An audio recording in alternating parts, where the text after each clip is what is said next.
Hello, hi, welcome to the Tax Files. I am Ali Kazmi, and I'm thrilled to be joined today by my co-host, Ektaa. How are you?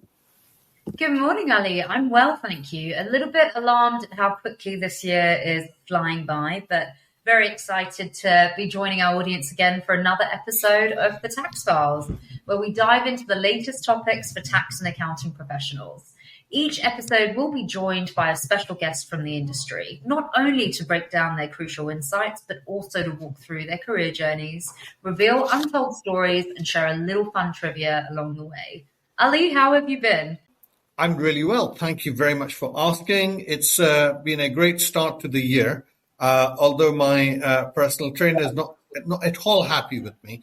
I suspect it's a case of too many mince pies over the Christmas period. And then I went off to Singapore, which was awfully nice, which I really liked that weather, and then dropped into New York, which was -8 degrees. So I'm all sort of like in an odd kind of situation. So I've been told I need to go on a very, very heavy diet and start behaving myself. So with that, it's not too bad. What about yourself? How was your Christmas break?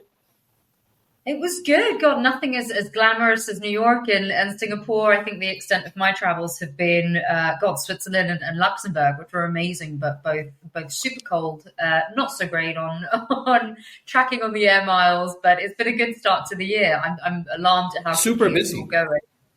Busy, which is exciting. You know, I think there's so much more confidence happening across sort of the space. I think there's a lot of movements happening, and we're here for the ride. So. Month one almost down for 2025, but it seems to have been a good start to the year, which is exciting. Well, today is the second episode of the Tax Files Season 2, where we are delighted to be joined by Maria Scott, a self-confessed tax geek, a lawyer who is passionate about tax. Maria has worked in the industry for many, many years before launching TAINA. TAINA, which stands for Tax Artificial Intelligence Agent, is an incredible platform which is revolutionizing the tax landscape. As a tax professional, Maria's personal mission in launching TAINA was to empower tax professionals to be able to focus on important risks and not be drowned with manual, mundane work or worry about operational risks. TAINA's platform is being entrusted to automate FATCA and CRS compliance by multinational financial institutions, private equity firms, big four firms, fund administrators, and clearing brokers, amongst a huge host of others. Not only that, Maria is the mother to two incredible girls, a member of the Forbes Technology Council, a selected leader, a senior leader at that in FinTech by Innovate Finance, and a chartered tax advisor. We cannot wait to delve into Maria's journey in more detail. I don't like that term senior because it suggests age, and I know Maria is a very young, lively person. Actually, on that note, I'm probably hardly recognizable from my profile photo by now, but hey. No, you're young at heart. So we will definitely be exploring your career milestones and importantly, what have been those inspirational moments, influences that have shaped your journey so far. And as always, my favorite part, we will wrap it up with our rapid fire round, as well as, there's the new section that we've got, which is about the show and tell segment. So I'm looking forward to all of that. That's very exciting. So much to look forward to. Maria, welcome to the Tax Files. We're so excited to have you here. Where are you joining us from? Well, great to be here. I'm actually in a tiny shoebox in the center of London right now. And if you are in London today, the weather has changed by noon about 20 times.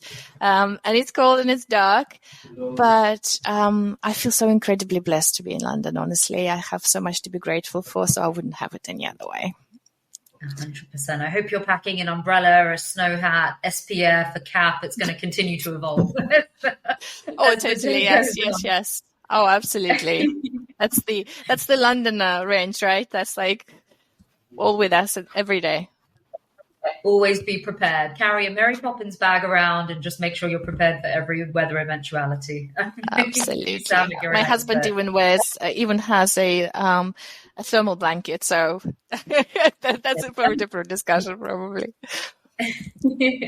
Well, Maria, your professional journey is just truly remarkable. It encompasses a wealth of experience across so many different fields. We'd love to start by diving into the journey and hearing more about the unique insights that you've gained along the way. I guess a question from my side, who or what has been the greatest impact on who you are today? You know, there's been so many people and events, and genuinely, I think we are influenced by every person that we meet.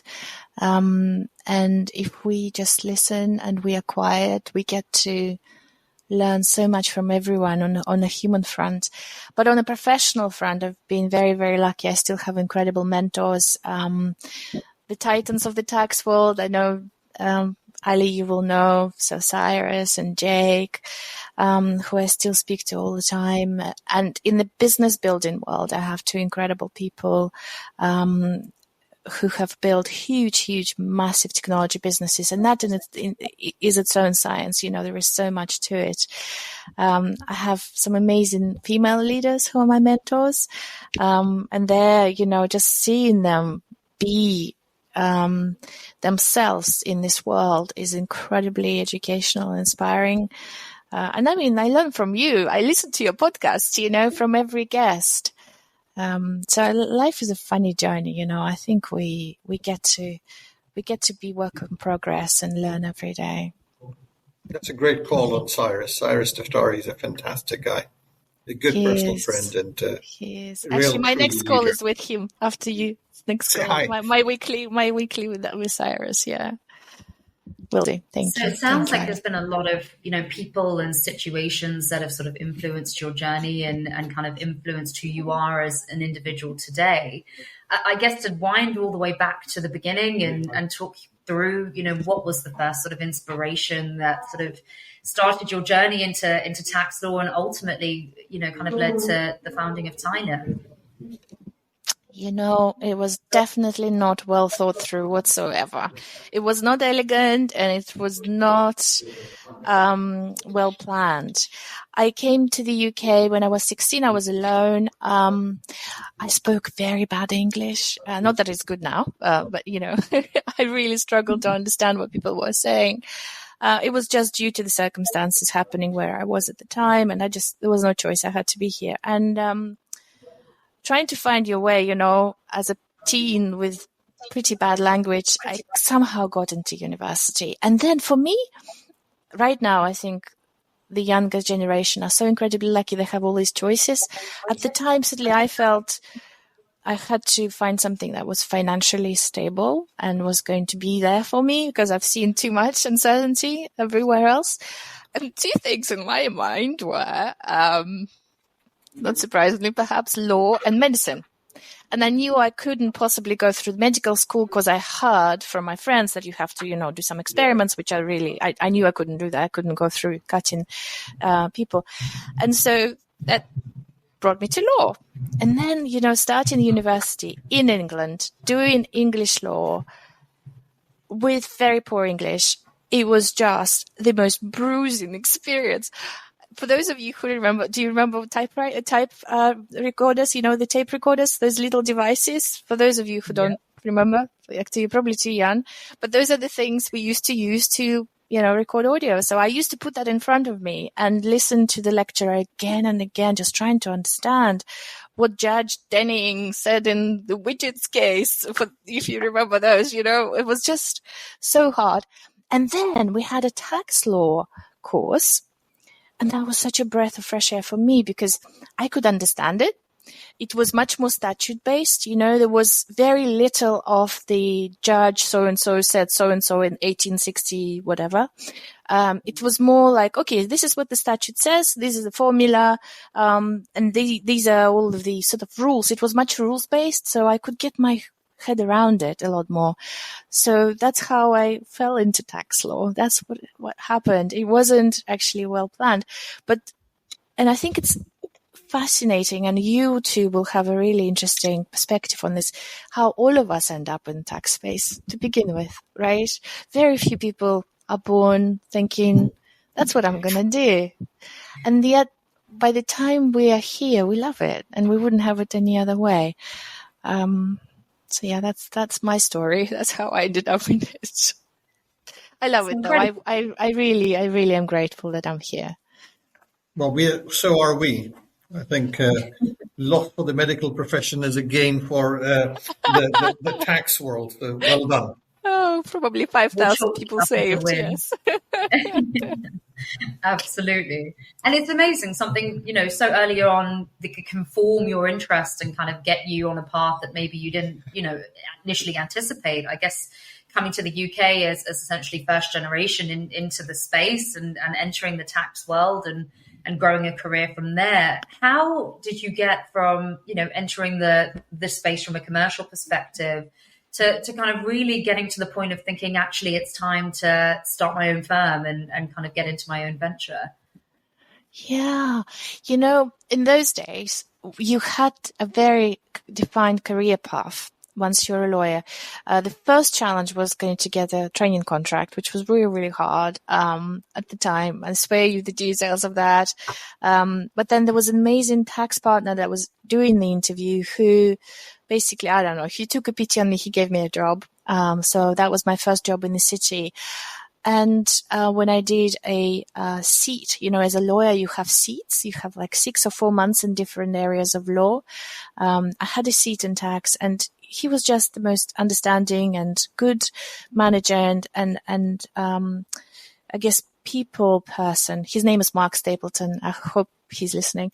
In any case, so I will be forever grateful to him. So I stayed in you and then, tax law ended up being fascinating in a sense of you were able to meet all these different people with all these different transactions. And when as a trainee, I used to go to people's homes even just to get their documents signed, and people were so grateful, So that was really happy experience, happy time of my life. It was hard work, you all know this, but I was happy.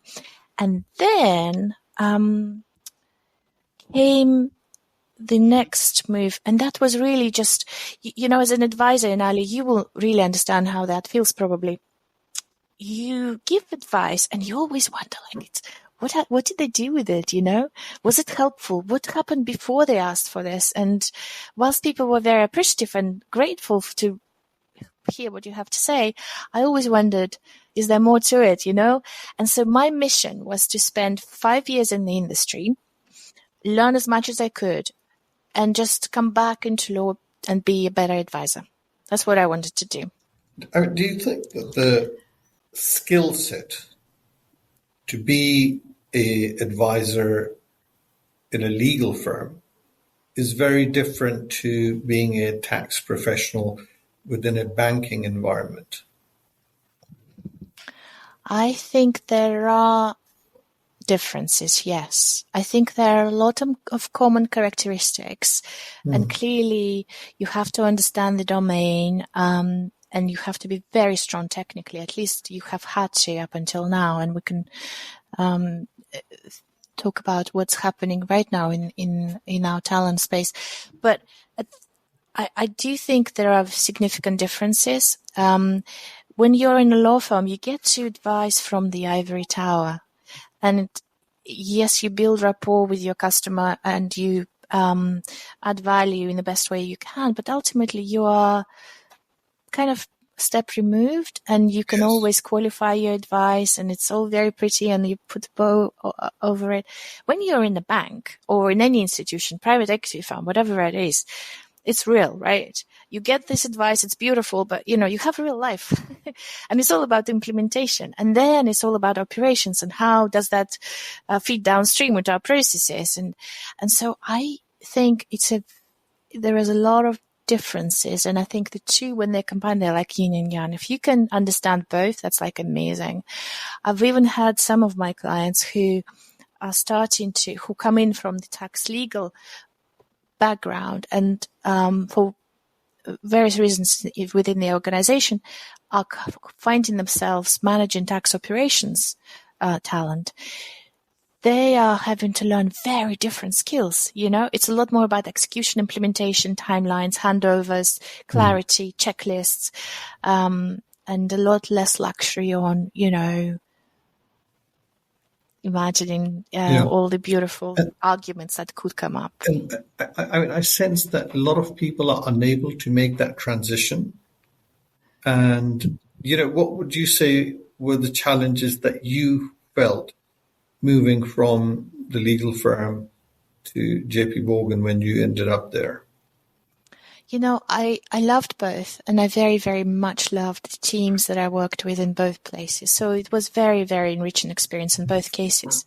I think the challenge as a lawyer coming into an in-house role, you get to be the fee earner. You get to own your P&L. That's I didn't understand how important it was until I came to the bank, because in a compliance function, you're much more of a cost, and it's different. As a lawyer, you can see, okay, I have generated so much for my firm. I've added so much value to my clients. Sometimes in the compliance space, you want to add value and you want to really create, exciting opportunities. But often you also have to say, no, you can't do this, and this is not going to fly within our policies. So I think those things require even more soft skills than actually legal profession. I think that's really underestimated, Ali. I think you're right. There are a lot more softer challenges there in-house. When I got to know the community and really feel deeply, because we're all, it's a wonderful community, our tax. We were all people are very loyal. They're incredibly hardworking. They have a lot of stress and risk they carry continuously. And there's a lot of pressure. There's continuous pressure on the efficiencies, on the costs, on the transparencies, on, and also, having the vision. And my dream, Ektaa, was for a very long time, actually. It wasn't like, it didn't come as a moment. It was just like, wouldn't it be amazing to create something that is dedicated for these people, that they could use, that would free up our brains from the worry about operational risks and manual workarounds and just pushing paper. Nobody likes to do tax forms all day, it's not motivating. And so my dream was to create something that was just so perfect and just it fits like a key into a lock, and just like they can, be focusing on important things. So that was my dream for a long time, a long time. And then I started to understand, how everything fits together in the bank and all the different intricate things. And I started to get more and more confidence that, I could definitely do this if I had a chance. So then I did an MBA and I learned how to do, all the hardcore business stuff, which was a whole different story. It was hard. But it wasn't one decision. It was really a dream. And I continue to live that dream every day, honestly. I think our profession does something incredibly important. Tax pays for schools and hospitals, right? And I really believe this profession deserves something that is just designed for them. That was what it was ultimately. So it was quite romantic. Also, I wanted to have a place where people could do their best work every day. It sounds like words, but really, we all want to do something amazing every day, if you give us a chance. And my personal dream was to create something where people would feel, irreplaceable. So that's the background. I am very romantic about it, even though there's a lot of hardcore economics behind it. Ultimately, it was a dream. But, that's a story of every founder. I think they have a dream and they want to live that. And, I have a question for Ektaa, actually. Sort of like, you're sitting with two founders. Are you finding that, there was always a traditional pathway, wasn't there, Ektaa, where you went from from practice to industry, and that was essentially your career, and it was very rare even to go back into practice, but that was the traditional. Are you finding that things like FinTech, AI, all of these things are changing the career pathways of people? Absolutely. I mean, you hit the nail on the head. I think if we wind the clock 10 to 15 years ago, there was that traditional, you go into a firm and you train and you qualify and then you make that move into industry and you stay there for the rest of your career. Very rarely we saw people kind of heading down a different path or specializing in a different way, or even in a lot of cases in tax, setting up their own firms or getting into a more kind of alternate space within tax. I think because of the way that tax has developed over the years, because of the complications and the nuances surrounded by the regulation requirements and by an industry that maybe has perhaps been a little bit manual in the past, that's sort of going through this change around technology and sophistication around efficiencies and processes. What we're seeing now are so many more options available to people that are going through that career route. It's done a really good thing for the industry in terms of attracting talent, because all of a sudden people are looking at it as it's not a charted kind of path that I have to spend 10 years in an industry, in a practice firm, and then 10 years in an industry place. All of a sudden, the creation of these opportunities in businesses are completely different to what was in the past. Even where tax sits at the moment, there's so many conversations around the business function. Does it sit within a business so it sort of operates as part of the decision-making process with acquisitions or disposals, or is it a case where we centralize it and it sets strategy on a global basis and kind of keeps the regulators and kind of the external bodies sort of a relationship management function? I think we're seeing so much more of that creation, and with the introduction of AI, with the introduction of technology and the kind of automation process, we definitely expect that to be more of a theme as we move forward into the next few years. Even your own role, I can see changing from a traditional facilitator through that transition process to more like a dragon's den or something, where you tell out people who've got good ideas and who've got lousy ideas. Perhaps that's what I should have done before founding this firm. Well, you've hit the nail on the head. Tax Files Season 3 is going to be a Dragon's Den round, where we're going to ask founders to pitch to us about their business ideas. We're going to have Maria on the panel as well, the three of us judging people. Yeah? Yes. I couldn't. My heart breaks because I feel their pain. I never cried as much as when I was going through my MBA. And just, pitching your business, and people do exactly that, They tell you this baby's never going to walk. It's never going to talk. It's ugly, It is heartbreaking. Definitely builds character. But, I am. Ektaa, can you be that cruel? I mean, what time of day are we talking about? Has the little one been up overnight? Have I had enough sleep? Have I had a coffee yet? No, I think, it's an exciting time for entrepreneurs in the space. And I think there's definitely value add and creation ability for people with ideas. And that's what we want to harvest. That's what we want to harbor in the industry. And I think that's what the industry needs. I think it's either been, vanilla or chocolate for so many years. And all of a sudden we have rum and raisin and Neapolitan and all these different flavors that are coming in that people have options for, which is exciting. Guys, you heard it here first. Ektaa's got a big bag of money, and she's going to go after every tutti frutti flavor that's out there and back would-be entrepreneurs. So shall we change tact and move towards some tax discussion? If I can come in and basically just picking up on the theme of technology and AI as it's coming, you're at the forefront of that, Maria. And, there is clearly lots that's changing. And there are people like yourselves who are providing some functionality. The other actors are, of course, tax authorities and the taxpayers, or, in our business, the banks and the investment management firms. I mean, if you had to judge, who would you say is ahead on the technology race? Is it the tax authorities, or is it the taxpayers, the banks and the investment management firms? I think that every significant player in our ecosystem, be it tax authority or buy-side, sell-side institutions, vendors are all doing something really, really exciting at this time. And if they're not, they're living under a rock, which I'm sure nobody is.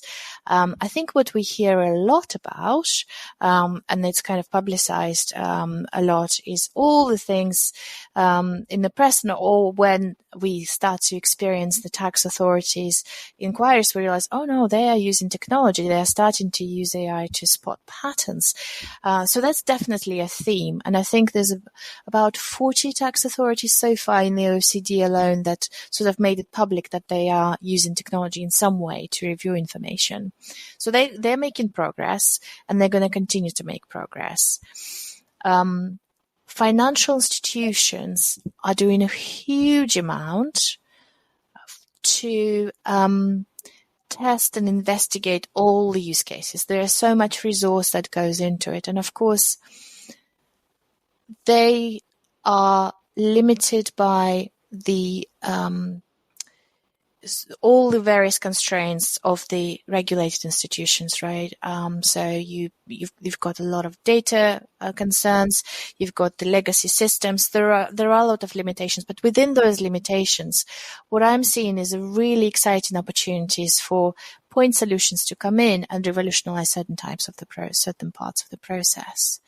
I also see service providers within the space doing a lot to automate their services and no longer push the tax forms. The good thing about this space is I feel it's certainly within the technology, it's incredibly collaborative, because the stronger the solution is, the safer everybody is, the stronger and the better our world is. It's more transparent. I don't see it as a competitive race. So in that, and if I may just follow that up, Maria, you're very much at the forefront of this technology revolution, and are one of its leaders. I mean, in that brave new world, do you think there is a risk around data privacy as well? I think that there are definitely different considerations, and certainly they are required to be a lot more safeguards. There's a number of, I think, new challenges that come into to our industry, certainly as it pertains to being in-house.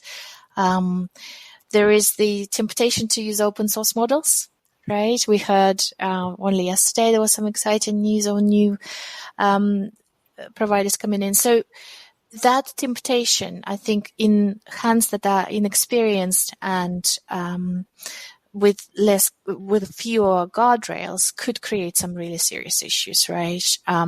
So that's something that I think to be watched, and every institution needs to be really, really careful to train their people and also just put physical firewalls.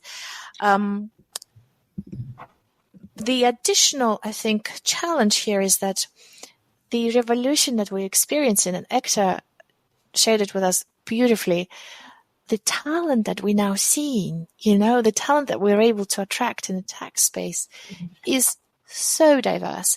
And also we can compete for the entry-level talent in, some of the best institutions. So we can give them really interesting work. Now, what that means for the data privacy challenges in-house is, we as lawyers, we certainly were schooled, and we are incredibly religious, right? We protect everything that is, like, we shred all the documents to this day. Most people will laugh, but I still am incredibly careful. I don't know that young people have the same, they are brought up in this world which is completely open, with social media and everything else. So I think there is going to be some merging of these cultures and some education and mutual enrichment. But I do think you're right, Ali. I think there are going to be additional considerations as it pertains to data. I think we probably will see some tricky things come out. I don't know if you heard about this case where a lawyer used a false case to refer to in the court case, because AI just made it up. It happens, So I think we're going to see some really fascinating challenges. So one last question before we move to the next round. It's 2030. Where do you see TAINA going in 2030? What will you be doing? By 2030, I believe we will have a vision of the connected ecosystem come to life. We have all of the key players of the ecosystem right now using the platform individually. So we have large financial institutions, sell side, we have the buy side, PE firms, service providers, intermediaries, ultimate investors. They're all currently using it individually, and they're starting to connect on the platform together. So, fund administrators connect with PE firms so that nobody has to push forms to each other. It's like it happens automatically. So by 2030, I believe we will connect everybody on the same ecosystem, and that will have phenomenal advantages to everybody who is on it. I'm really excited about it, because if we save time now in the world where we can connect everybody and there is this API connectivity between different players, I believe it's going to completely revolutionize our space. It will free up people from arguing about the validity of forms to really doing some really important things. So that's where we're going, and I cannot wait to see it happen. Thanks. And you mentioned a lot of industries there, Maria, private equity, asset management, banking, these traditional kind of matriarch industries that have been institutionalized perhaps by the male gaze over the years and have kind of led to a lot of development of senior leadership.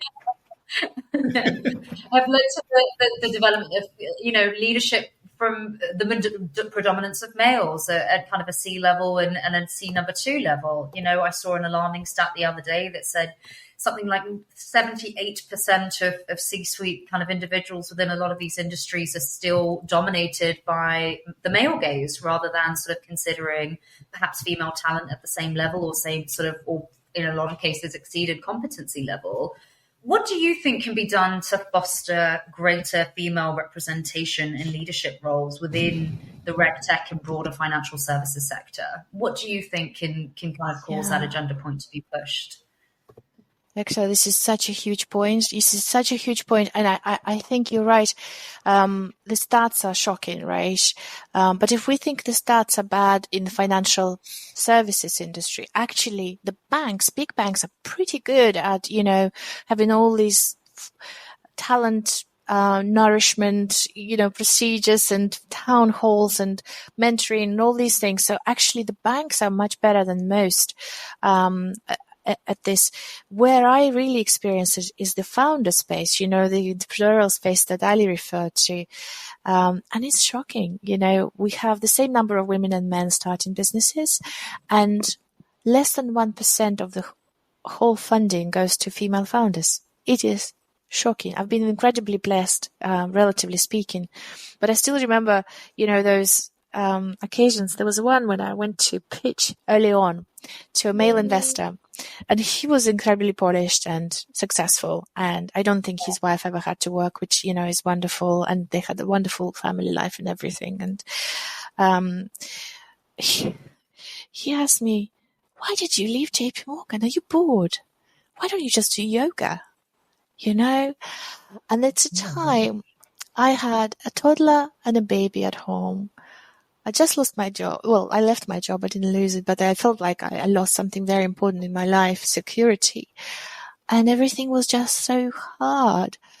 I just was like, "Oh, please don't cry, please don't cry, please." So I finished the meeting and I had a good cry afterwards. But the thing is, nobody really means to be mean, right? Nobody means to be discriminating. I think that, Ektaa, to your question, I think the thing we can do is just really bust stereotypes on what a leader should look like, what they should sound like, where they should come from, how they should be educated, what their style should be, introverts, extroverts. I think there's a lot of, it's going to take a while. But if we just open our minds and our opportunities to all types of people, and look through to the diamond that is inside, I am very, very hopeful for the future. But it's tough right now. People think it's solved. It's not solved whatsoever. It's a really big problem. I think there's some challenges at a geopolitical level. But you're right. I mean, I think right. Some of the larger firms do try to accommodate the diversity agenda, but it's not, unfortunately, being rolled out in society at large. It's very tough. And, I speak to customers who they have like the whole task force to promote and retain senior women leaders. And they're finding it challenging, and they're finding it challenging because ultimately it gets harder and harder. There are fewer people like you the further you go. And it just, being yourself is a struggle in itself sometimes, being in a boardroom full of, a particular type, a stereotype. I think it'll take generations. It'll definitely take generations. And I think you're right, Ali. It does take also some effort. It's not going to happen on autopilot. It's taking it off the page from a tick box exercise into something that is, ingrained in the company's mission statement and the ethics and the promotion process, the external talent process. It comes down to people at the end of the day. And I think you made a very, very important point there around role models and people being in a situation where they understand that actually, roles have changed, flexibility has changed, the ability to connect at a global level has changed. So you can, manage life and manage career and start a business. And, seeing more of those successful examples, I think is going to be integral. In a way, there's so much responsibility on kind of leaders' shoulders in the sense of showing that example and showing that, this is possible. But I think the more examples that we have, the more talent it will attract and the more diverse, truly diverse, hopefully workplaces become. I think there's a lot of good work that's happened over the last decade, but like you said, we're up against generations of gender bias and, all these fun topics that we talk about all the time and hear about in the news. So, I think it will take some time, but with one step at a time in female leadership, I think is a big thing. Well, Maria, this has been really helpful. And I think, I really appreciate your openness and, letting your personality speak. Now we come to my and also our listeners' favorite part, which is the rapid fire round, which, Ektaa, you're going to lead the assault. Oh my God, please be kind. Please be kind. It's a good opportunity for our listeners to get to know you better, and we're so excited. It is our favorite portion. It's the rapid fire round. So if you're ready, let's kick off. Are you ready, Maria? Oh, I will never be more ready than this, but my general knowledge is on the floor. That's why I never, ever join a quiz team or a pub quiz, because I'll tank every team. I'm all yours, Ektaa. Let's do this. We'll go easy. Don't worry. Let's do this. You always say that. She never does. Is it luring you into a false sense of security? That's what we're doing. I'm there. Scandinavia or the Mediterranean, Maria? Where is the vibe? I love both for different reasons. Mediterranean is incredibly warm and sort of happy. I find Scandinavians to be incredibly deep and there's a lot of wisdom, like there's the Danish parenting philosophies are incredibly insightful. So I think I would love to do both, honestly. I think they are just for different times of life and year probably as well. Okay. Home chef or restaurant connoisseur? Oh my God, that's so easy. I'm a terrible cook. Okay. You heard it here first. I am terrible. My family always find a good reason for us to be out when I threaten to cook. So that tells you everything you need to know. So I'm coming to dinner at your place, yeah? We're going out, Ali. We're definitely going out. That's the safest. I definitely cannot do anything to jeopardize your well-being. Your health coach will kill me. Well, Ektaa knows all the hip places in town. You know that, don't you? If you want any advice on where to go for a meal, Ektaa is the person to ask. Oh, amazing. Well, we're strategizing our Dragon's Den season, guys. I'll book us a reservation. Jet setting abroad, Maria, or uncovering hidden gems locally? Which do you prefer? Again, I love both. I get very little time traveling these days for pure pleasure. So typically it's abroad. Typically, It's from office to office. So there are advantages to both. I haven't had a chance to do really local exploring in this country. I mean, believe it or not, I've been here 20 years and I still haven't done that. It's one of my dreams. I want to see what's out there. That they talk about the Cotswolds, it sounds so beautiful. But abroad, Zion, Yosemite is incredible. It's one of the probably experiences that will go, with me the whole life. I will never forget them. Well, speaking of British institutional traditions, Greg's sausage roll or Pret's posh sandwich, which do you prefer?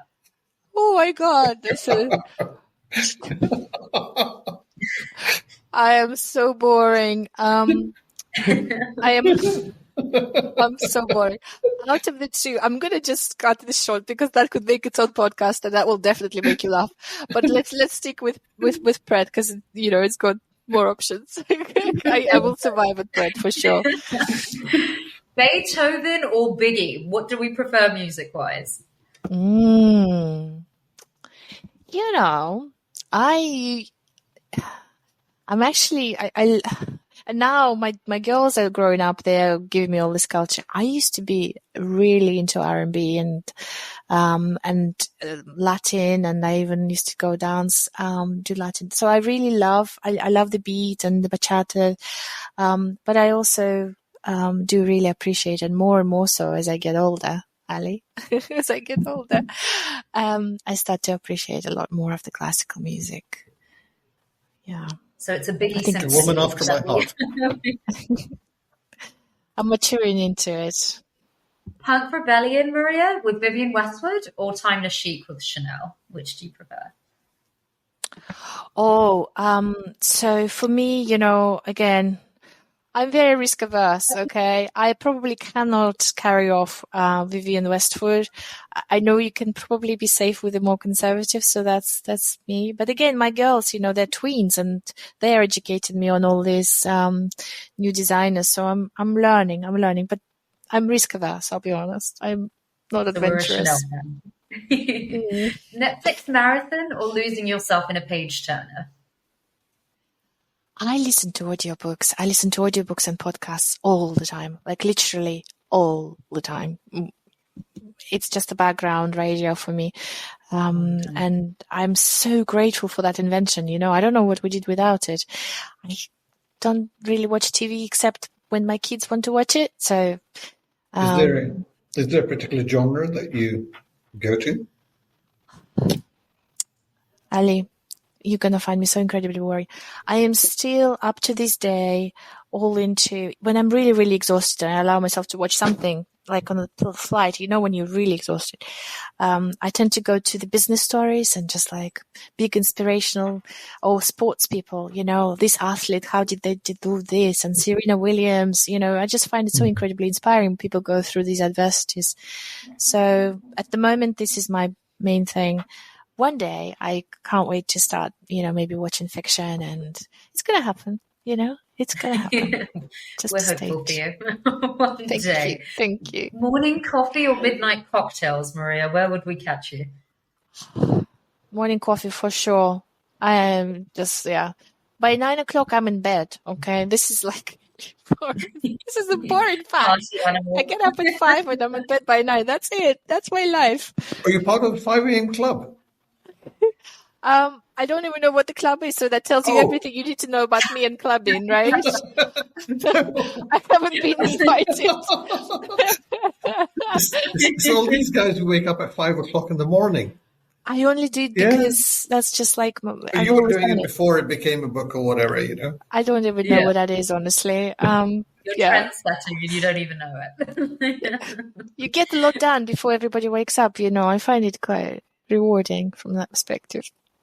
Amazing. Sneakers or stilettos? Which do you prefer? Flip-flops. Sorry.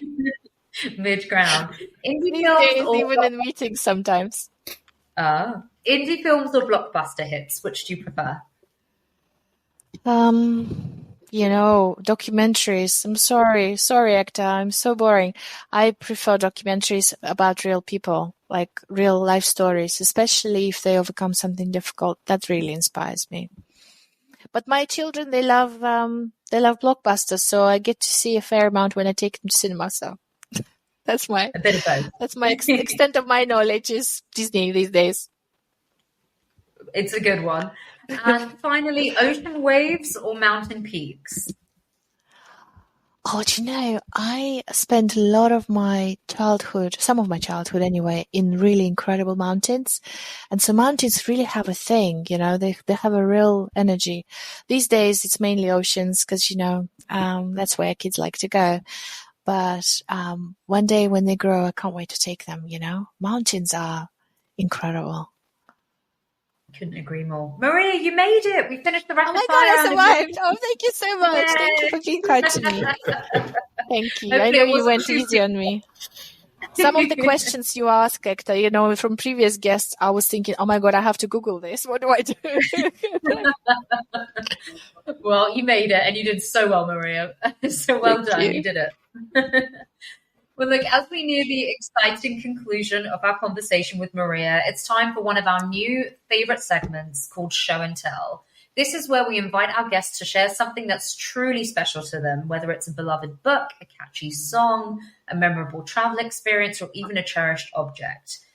It's a fantastic way for us to uncover what inspires you beyond your incredible career. So, Maria, what would you like to share with us today? We're really excited to hear about it. You are going to be really surprised.